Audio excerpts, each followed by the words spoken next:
In this video, we're going to be making a set of 4 pick and pick mug rugs. So let's get started. For this project, I have my big loom out. This is the largest loom that I currently sell. But if you have a smaller loom, you can weave 1 mug rug at a time. I'm just gonna be setting this up in a way that I can weave all 4 on the same loom at the same time. For this project, I'm going to be using this dark green 8/8 cotton warp string. And the reason I'm gonna be using that is because I really like the way that it adds a full fringe to the ends of the mug rug. You can see this one where I also used 8/8, and it just gives you that full fringe. So as I'm placing my warp on my loom, I'm gonna be keeping my cardstock in mind just because I don't wanna go all the way to the edge and have the 2 warps too spread out that I can't use 1 piece of cardstock. This particular cardstock is a weird measurement, I know, but I've kind of done all the math and it is 2 3/8 inches tall. So the first thing I'm gonna do is tie an overhand knot in my warp string and create a loop. And then I'm going to just kind of place my cardstock here so that I know where I can kind of start my warp. On the loom under tension, each of these mug rugs is going to measure approximately 4 1/4 inches wide and 4 1/4 inches tall. Because I've done mug rugs in this exact size before, I know that once those come off the loom, they do measure about 4 inches square for the woven area. So I'm happy with that. So I'm going to be doing 2 separate warps on the same loom. Each of my warps that I'm going to spread out on the loom, so there's space between the 2, are going to be a total of 34 warp strings, and I'm going to be double warping them. All that double warping means is that I'm putting 2 strings between each of the notches instead of just 1. Again, the purpose of doing a double warp versus a single warp is just to make sure that we have that full fringe at the end instead of one that is going to be a little bit more sparse. Now that I have 34 strings warped onto my loom, I can go ahead and cut the warp string. I'm going to leave a nice long tail and then just tie a triple knot because I'm paranoid. I say this over and over again. It's a habit at this point, so I just do it every time. Then I'm gonna do that process again, leaving a bit of a gap in the middle so that my 2 warps are separated on the loom.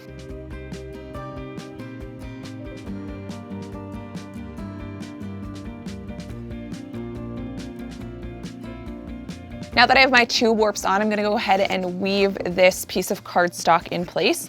This cardstock is here to give us something straight and firm to beat the weft down onto. And I'm going to just be going over 2 under 2.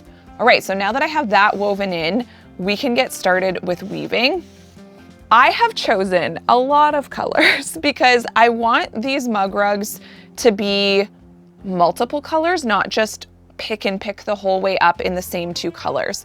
So here are all the different colors I have. This is Briggs & Little Heritage yarn. It is a 100% wool Canadian made yarn. I picked a bunch of colors that I like because I actually want these to hopefully be for our dining room table upstairs. So recently I refinished an old dining room table and now I'm like really focused on us using coasters for that table to not wreck the finish. Essentially what pick and pick is, it's a very simple stitch. It's plain weave, but you're alternating colors on every row. We're gonna start with this green and this yellow color. And all we're going to do is weave 1 row of the green, plain weave, and then the next row will be yellow. And what this is going to do is create a vertical stripe. So I'm grabbing a few examples of pick and pick that I've done before, just to show you the different things that you can do with this stitch. So these 2 projects are both here on YouTube. This is just a plain vertical stripe, so you can see it's really, really simple.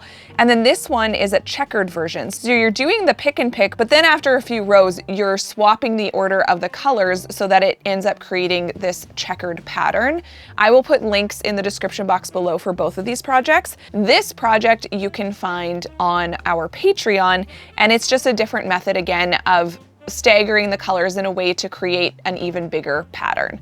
For this set of mug rugs, I want to utilize the vertical stripe look, but I want to keep switching colors throughout so that we have an interesting looking mug rug.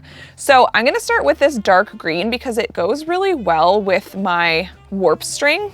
So it's a good color for me to start with because when I do my twining stitch, it's going to blend in nicely. What I usually like to do when I'm grabbing yarn, especially when I don't know exactly how much I'm gonna need, which I rarely do, I grab 3 of my arm's lengths as the maximum amount that I will take at a time. I just find it's manageable, but it's not too frustrating to work with. So to start out this piece, I'm gonna start on this side, and I'm going to weave this in over one, under one, all the way across the loom. I'm only gonna be weaving over one, under one for the twining stitch because I want that twining stitch to be nice and secure. So now that I have this first row of plain weave in, I'm going to do my twining stitch on top of it. Now, the twining stitch in this case, because the colors are so similar, is gonna be a little bit tricky to see. I will put a link for our twining stitch tutorial right here so that you can get a clearer picture of how to do it. But essentially, we're going to be taking our tapestry needles, and everywhere the weft, which is our horizontal string, is going over top the warp, we're going to make a stitch. So I'm skipping the first one because the weft is going under the warp, and I'm grabbing the one after that. And you can see that I'm going down at an angle. Now, it really doesn't matter if you go down at an angle or up at an angle, but what we need to do is grab both that warp string and the weft string. So we're going underneath both.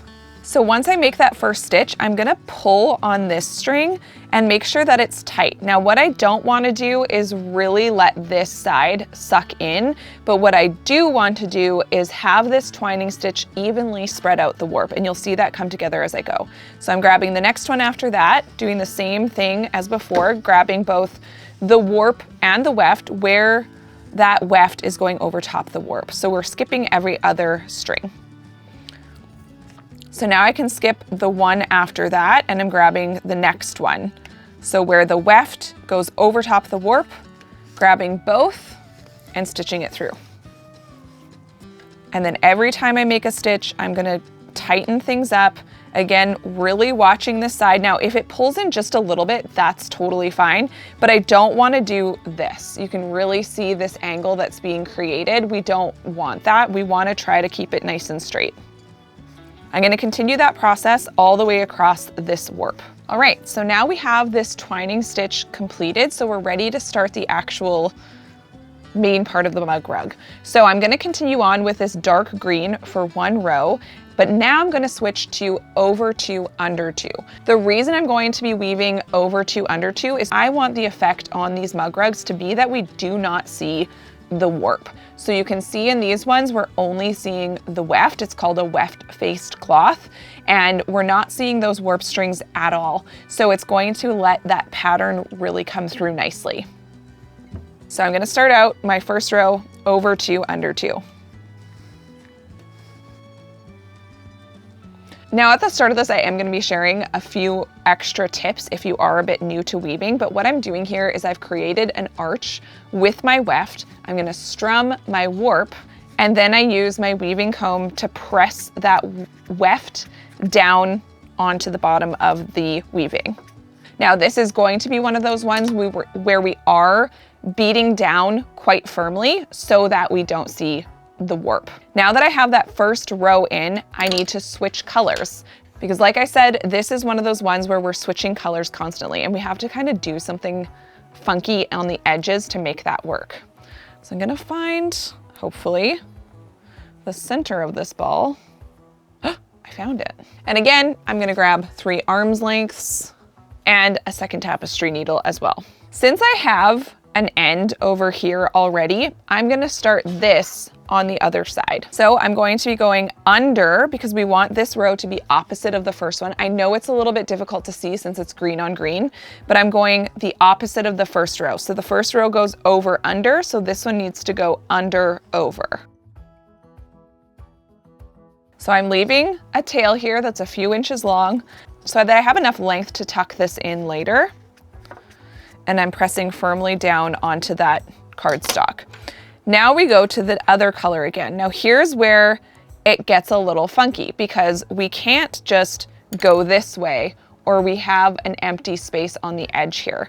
What we need to do is we need to lift up this yellow yarn so that the green yarn is sort of hooking it underneath. So you see how there's basically a loop here and the yellow yarn is going through it.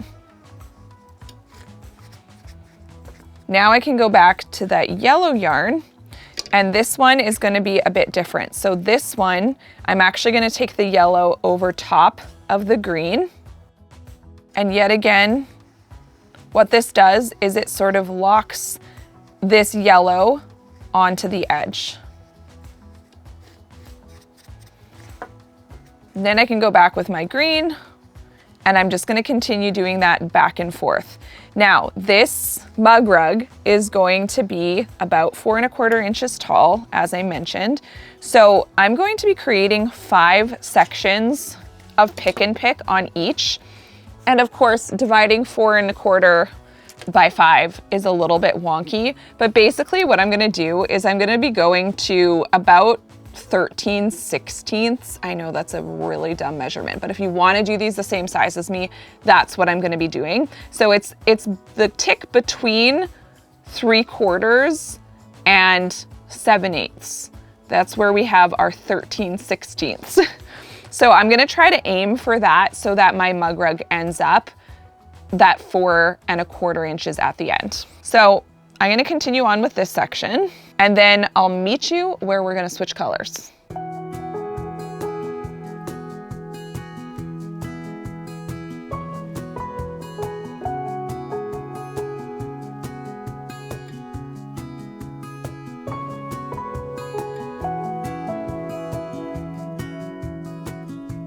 Okay, so I've done, how many rows is this? 1, 2, 3. So I've done 15 rows, and that's looking good to me in terms of the measurement that I was going for.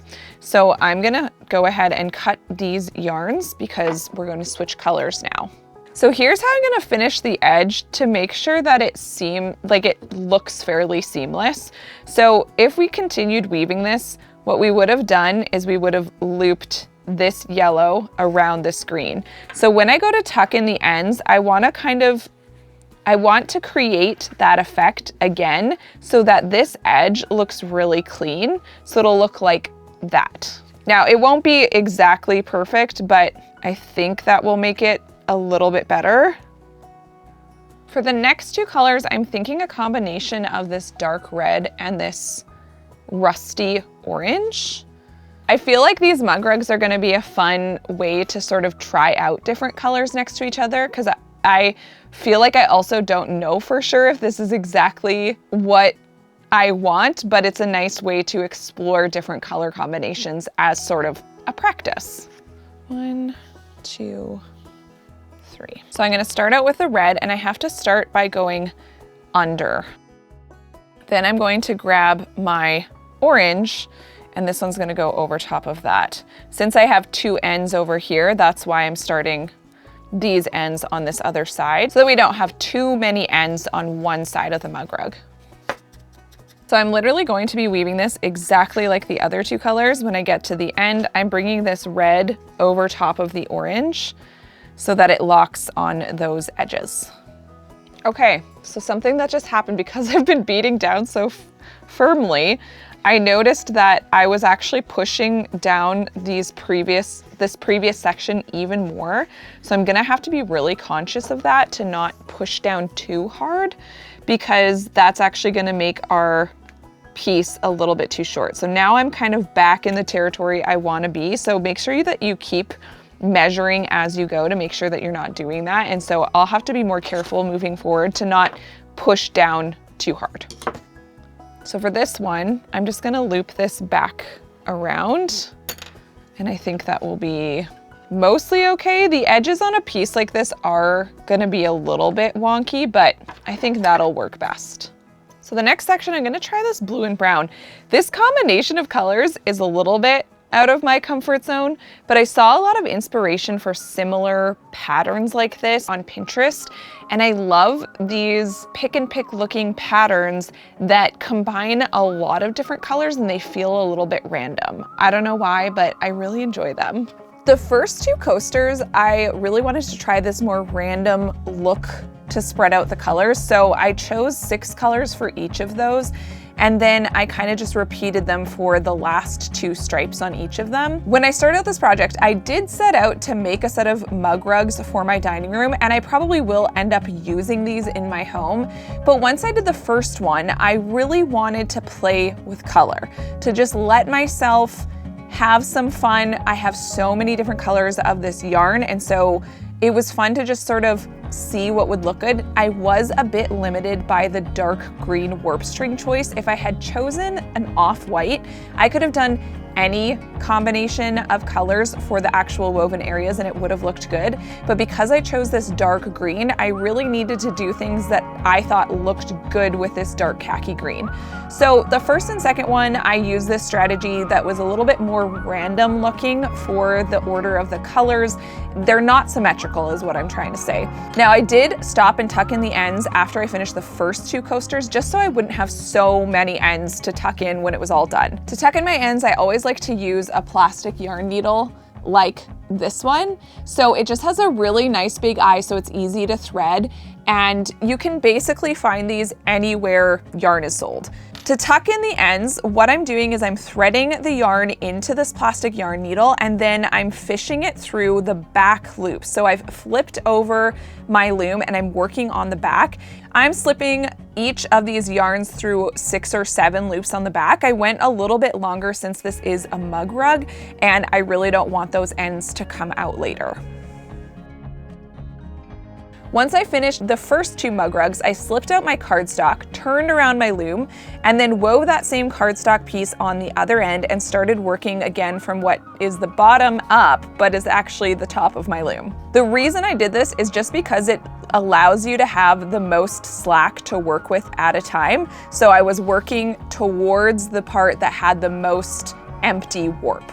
The next 2, I decided to make them symmetrical, and this pink and purple and slightly brown one, I really like it. I don't know that it matches my house personally, but I really like the way these colors look. I like how the middle 3 stripes are a little bit more subtle with the lack of contrast between the colors. It's not super stark. And then finally, this 4th one I think is by far my favorite. I started out with a dark green and a dark heathered purple. Then I moved on to a dark heathered gray with this sort of camel brown color. Then I did a teal heathered with this kind of light pink. It's not a heathered yarn, but it was naturally dyed from custom Woolen Mills.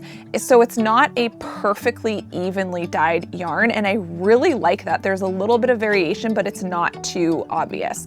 So these last 2 are symmetrical. And I will admit that my brain definitely prefers the symmetry versus the more random look of the first 2. All right, now that the ends are all tucked in, we're ready to take this off the loom. So I'm slipping out my cardstock and then we're going to actually cut these off the loom. What I'm gonna be doing is just trying to aim my scissors for the middle of this empty warp section, and that will give us decent lengths, but I think I have a trick to make it a little easier if they're not quite long enough, and I'm just gonna go for it. Now I am all eyeballing this. If you are nervous about eyeballing it, you can always put a piece of tape there, measure it out to make sure that you're in the middle. So I'm gonna do the same thing on these 2, and then we can slip all of the mug rugs off the loom. So I have my mug rug here, and I'm gonna cut open all these loops on the end so that they're all individual strings. It's just gonna be easier to tie in all the knots that we need to do. Then I'm gonna grab something kind of heavy. I have this warp string spool holder. And one of you, I asked last time if you had any tricks to tying knots when the strings are a little bit shorter, and someone recommended using a crochet hook, and I thought that was very smart, so we're gonna try that today. So we're going to be tying these in groups of 3 warp strings, but at the very end we will have 1 group of 4. That's just because of the amount of warp strings that we have. So I'm gonna go ahead and let's try this. So if I put my crochet hook through here,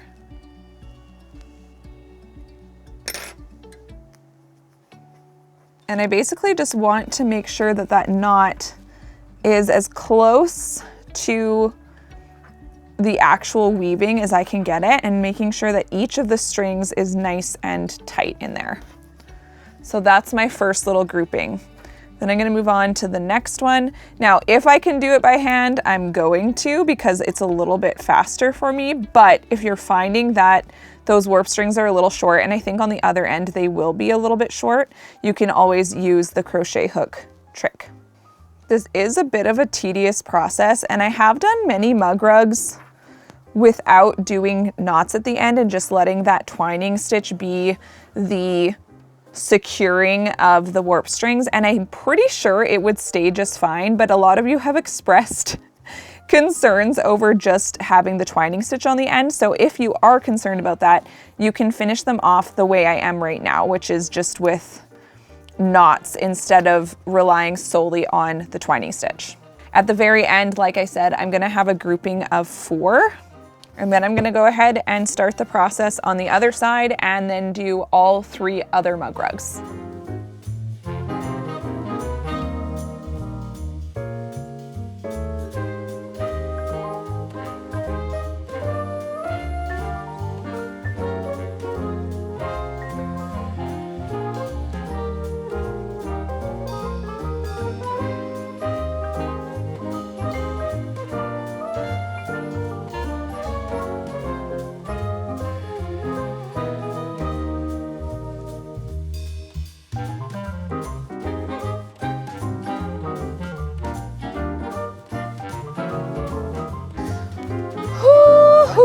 Okay.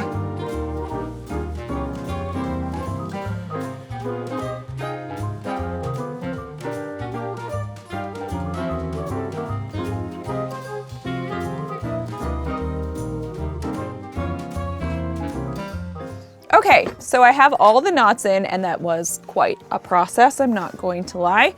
But now we're ready to just simply cut off all the ends, and then these mug rugs are complete. All right, they're all done, so let's have a look at the finished mug rugs. So here they all are, and I want to know in the comments below which is your favorite, 1, 2, 3, or 4. If you enjoyed this video, check out our mug rug playlist here.